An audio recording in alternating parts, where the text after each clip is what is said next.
திருமாவளவன் உள்ளிட்டவர்கள் சொல்றதே நாங்கெல்லாம் கூட்டணியில இருக்கிறதுனால தான் ஒரு இந்த நீதி வந்து விரைவாகுது, இதன் மீதான நடவடிக்கைகள் இப்படி இருக்கு, இல்லைன்னா இதுவே இதா இருக்கும், தாமதமா இருக்கும். ஆட்சிகள் எந்த ஆட்சினாலும் போலீஸோட மென்டாலிட்டி இப்படிதான். ஆனா அதுல ஆட்சி அதிகாரத்தில் இருக்கிற அந்த அரசியல்வாதிகள் எப்படி அதை கையாளுறாங்கன்றதுல இது ஓகேன்ற. சாத்தா உங்களுக்கு மினிக்ஸ் வழக்கில் தீர்ப்பு வந்துருச்சா? தீர்ப்பு இன்னும் வரல. 4.5 வருஷமா யார் ஆட்சியில் இருக்கா? அந்த 4 வருஷமா யார் ஆட்சியில்? வழக்கு அப்பவே சிபிஐக்கு மாத்திட்டாங்க.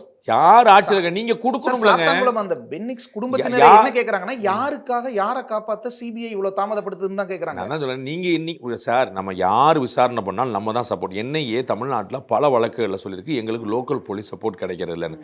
என்ஐஏ வந்து 50 போலீஸோட வர முடியாது, மொத்தமே 50 போலீஸ் தான் இருப்பாங்க. தமிழ்நாட்டில் முழுக்க 50 பேர் இருப்பாங்களான்னு எனக்கு தெரியல, புரியுங்களா? நல்லா புரிஞ்சுக்கணும் நம்ம. அப்போ லோக்கல் போலீஸோட சப்போர்ட் இருந்தால் தான் அவங்க டாக்குமெண்ட்ஸ் தான் கொடுத்தாங்க. நீதிமன்ற மேற்பார்வையும் இருக்குல்ல.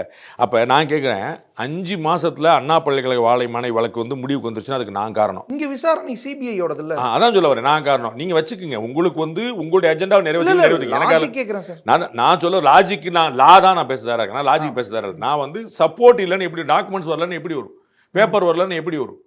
நம்ம வந்து எய்ம்ஸ் கட்டினீங்களா அப்படிங்கிற, சரி நீங்க கட்டினீங்களா? இப்போ 4 வருஷம் ஆச்சுல, எய்ம்ஸ் வந்துருச்சா? 2021 தேர்தலில் செங்கல் போச்சா? போச்சுங்களுங்க. அப்போ மெட்ரோ, சென்னை மெட்ரோ திட்டத்துக்கு வந்து நாங்களே சொந்தமாக பண்ணோம்னு சொல்லி சொன்னாங்க. சென்னை மெட்ரோ 2 திட்டம் தமிழ்நாடு அரசு நாங்களே பண்ணிக்கணும்னு சொன்னாங்க. 10 பைசா நகரில் சென்ட்ரல் கவர்மெண்ட் காசு கேட்டாங்க, கொடுத்துட்டாங்களா இல்லையா? மாண்புமிகு தமிழக முதல்வர் சொன்னாரா இல்லையா? என்கிட்ட போன முறை கேட்டால் கொடுத்து, இந்த மாதிரி கேட்டால் கொடுத்துருன்னு சொல்லி சொன்னார், கொடுத்துட்டாருன்னு சொன்னாங்க இல்லையா? இப்போ சென்ட்ரல் கவர்மெண்ட் ஸ்கீமாக மாறிச்சா இல்லையா? அப்போ நீங்கள் வந்து அங்கே எய்ம்ஸ் காட்டிட்டே இருந்தீங்களே, சென்ட்ரல் கவர்மெண்ட் ஸ்கீம் தானே, செங்கலை காட்டிட்டே இருந்தீங்களா, என்னாச்சு?